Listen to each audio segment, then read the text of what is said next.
Welcome to the second community meeting for the Worthington Schools Facilities Master Plan Phase 2. In this meeting, we will be covering several options which we will ask the community to provide input on the benefits and challenges of each of the options. Briefly looking back at the 2015-2016 facilities plan, the plan really focused on three things: aging facilities, balancing high schools, and capacity in buildings. These were the focuses on facilities improvements for the first phase of the capital program. As we enter into the next phase of planning and the next capital program, we still continue to focus on the aging facilities in Worthington schools, and we still look at capacity due to growing enrollment needs. However, some of our balancing of enrollment was solved in the first facilities master plan by adjusting feeder patterns for the high schools to balance future high school enrollments. In this phase, we will focus a little more on the budget to make sure there's a balanced and responsible plan moving forward in the next phase of capital program. Phase 1 of the capital program was generously supported by the Worthington voters in issue 9 and 10 that was able to raise about $90 million for school upgrades to middle schools in particular, and changing the grade configuration to 6-8 middle schools, and to upgrade technology and to purchase new buses. Issue 10 was passed at the same time, which allowed the district to do incremental operating levy increases as the capital plan moved forward. One of the goals of the Phase 1 planning process was to look forward into what could be the plan for Phase 2. And in this, it was identified for two elementary schools, one in particular being Colonial Hills and the other one to be determined to be replaced, while Thomas Worthington High School would get selective renovation and a replacement of much of the facility, and to provide renovations to Worthington Kilbourne High School. These continue to be part of Phase 2 options that you'll see later in this presentation, but we also wanted to focus on making sure that we were projecting maintenance and capital improvement costs that continue to be ongoing costs for the district. Now looking forward, what you see here is a roadmap for this Phase 2 of the planning process. We are currently at the second community meeting phase, but as you can see, we have engaged a community steering committee, once again a focus group of individuals from across the district who have helped us in the planning of this next phase of capital planning. We've created a State of the Schools report, which everybody can access online. We've gone through an options development phase, which is what you're going to be reviewing tonight, is some of those options that were developed moving forward into Phase 2. As we move forward after this, the community meeting results will be vetted with the committee once again, and then we'll go through a recommendations phase with the committee before we give a final board update of a facilities master plan and recommendations for the second phase of planning. We always want to stay engaged in data, therefore we wanted to show once again, like we did in the first community meeting, the update of the facility condition cost of each of the facilities in the district. Once again, a facility condition index is a measurement of renovation versus replacement. The higher the percentage indicates the worse the physical condition of the facility is. Once again, this has nothing to do with the performance of a school, but it really just has to do with the physical components of a facility or a building. We currently don't have the middle school updates in here because they just finished their renovations and new construction on some of them, and so they have to be reevaluated before we put a new facility condition index onto them. But you can see that many of the school districts fall above that 66%, which is the threshold that talks about renovation versus replacement. Obviously, it's not financially possible to replace every school that goes above 66%. Therefore, a facilities plan really has to be about prioritization and getting in front of a facilities condition index to maintain a good standard for facility conditions and to maintain warm, safe, and dry schools. We also keep a close eye on enrollment and trends in enrollment. This map happens to show a live and attend analysis about how many students live in a boundary, how many students stay in that boundary or attend outside that boundary, or how many students live outside a boundary but attend back in. Along with this, we also track projected enrollment and looking at where the district will be moving forward in their enrollment. We continue to see growth in the district. However, last year, the district did not do an enrollment projection just based on the current condition we were in pandemic times. We believe that the enrollment projection does maintain its current trend of upward enrollment. Therefore, our options must include, in particular, capacity adjustments at the elementary grade level to maintain enough seats in the district to handle the future enrollment. With the transfer of sixth grade now into the middle schools, we did free up space in the elementary schools. And at the high school, we believe that with the rebalance of the feeder patterns, that each high school will be able to handle the 10-year, even into future projected enrollment for high school enrollment. So as a prelude into these facility options, one thing that we always have to keep in mind is that the district still has other facilities besides school facilities that they have to maintain. For instance, the project currently on hold is the Thomas Worthington Fieldhouse, which was addressed in the first phase, but it was determined that without a master plan solution for the entire site of Thomas Worthington, that we would wait until this phase, if it's chosen that this becomes a part of this phase, to put this into phase 2 capital projects. But also, capital improvements are necessary for the WEC, the Worthington Education Center, and for the maintenance facility and warehouse and transportation and bus lot. These all require maintenance dollars and capital dollars to maintain a quality of facility that is worthy of the business operations of this school district. Now, the next few slides I'm going to cover are really going to talk about the financial standing of where the district is and the capacity that it can go to. So currently, the assessed property value of, in the legal sense, of Worthington schools is about $390 million. There's current outstanding debt of about $121 million, which I will show you drops off over time, which tells us that the district has an available indebtedness of $269 million. One of the things that has to be determined in a planning process like this is the tolerance of the district and how much of its capacity or available indebtedness it will want to use in time. Another cost measure to understand is the amount of dollars that a mill can raise in Worthington schools.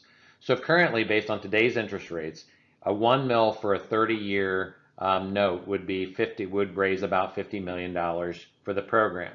That would mean to a house of 100,000 about $35 a year into a tax increase per 100,000. So for example, if a house was 250,000, the average increase to the taxpayer for additional millage would be $87.50 a year. That's if additional millage is needed within the current capacity that we have for Worthington schools. So looking at the current debt schedule, we can see that the tax rate is set each year to cover the payment. And when the tax rate goes down, debt is paid off. Therefore, you can see that in Worthington, they have you guys have a significant amount of debt that will drop off and be paid off between now and 2028, which means that if that drops off, we can maintain a certain amount of tax rate based on how much we want to spend in the second phase. And so some decisions will have to be made by the community and by the school board to determine if you want to maintain a current millage rate or increase that millage rate based on the amount of projects that you can complete during the facility capital plan. So based on the previous slide, what you see is that assuming the interest rates stay the same, that Worthington schools could issue up to $180 million in new debt in 2023 and be able to maintain its current rate at 5.6 mils. That doesn't mean that we're planning to the 180 million. It just shows us at this point what our capacity is without raising millage to the taxpayer in Worthington. Now, one of the important pieces of this phase 2 is that even in the example of the 180 million, which is the potential limit without raising rates, we always want to maintain that there's about 40 million that have to be put in for bus, technology, equipment, and maintenance throughout the district. And so that 40 million to be continuously funded over the capital plan phases. Therefore, if we consider that 40 million in all of our options, that would mean with no potential limit to the increasing of the current tax rate, there would be about $140 million for available projects. These are capital projects, which include renovation, replacement, additions, all of those things that go under the capital program.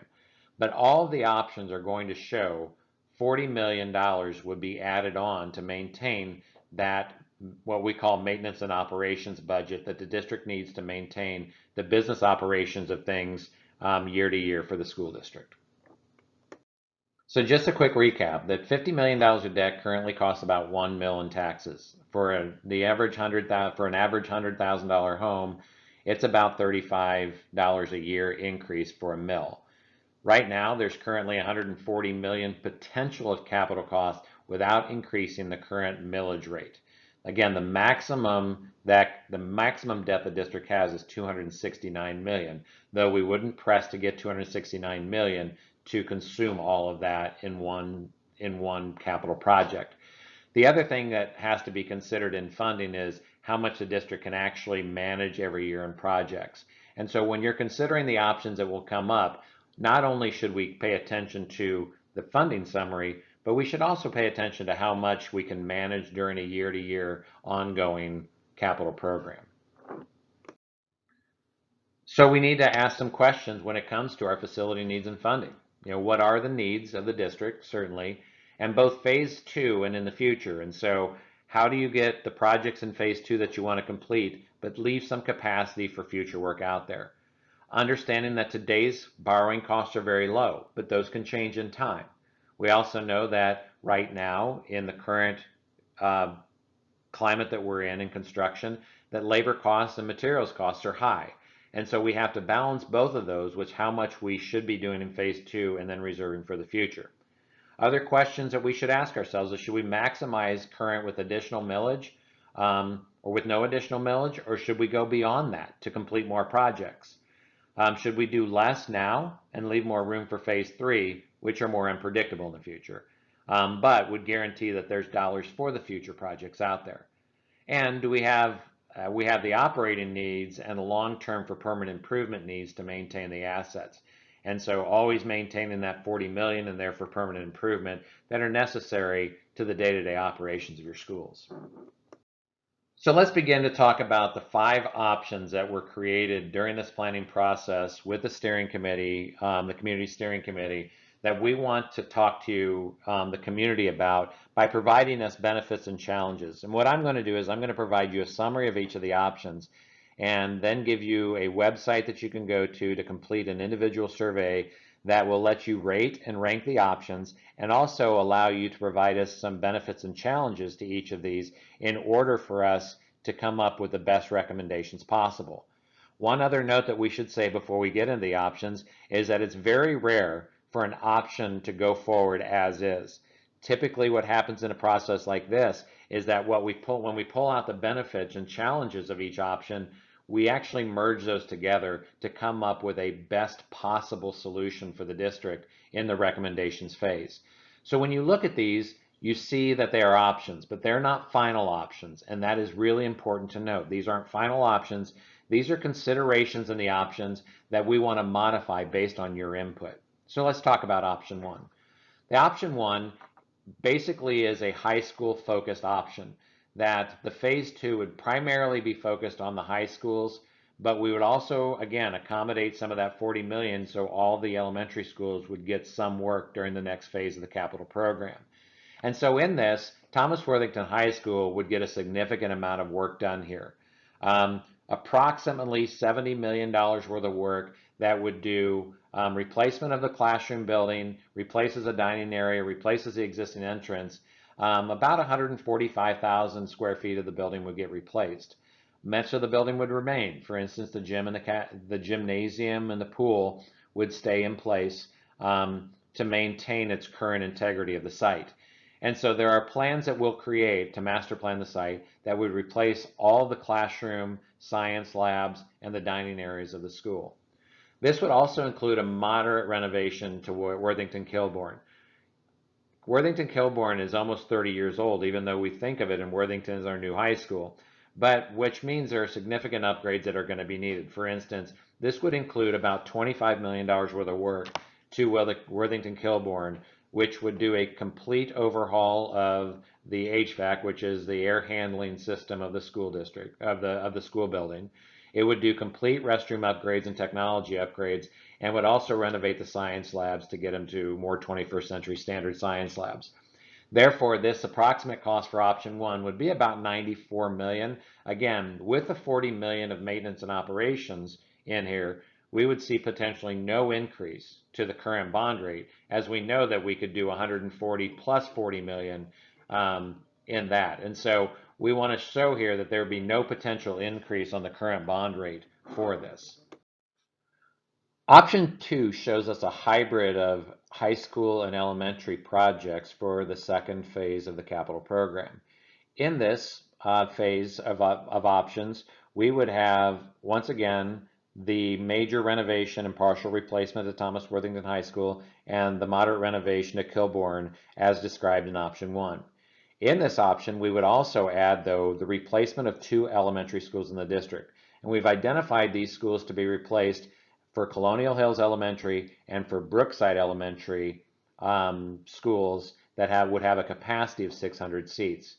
Yeah, the option highlights of this is that both high schools once again get significant renovation and replacement. But this also replaces 2 of the highest FCI scored elementary schools in the district, in addition to adding about 400 additional seats to elementary grades, which then adds to capacity at the elementary grade level to promote that will help the growth factors that we see in the enrollment projections out there. Now in this one is about 146 million with about 40 million in maintenance and operation.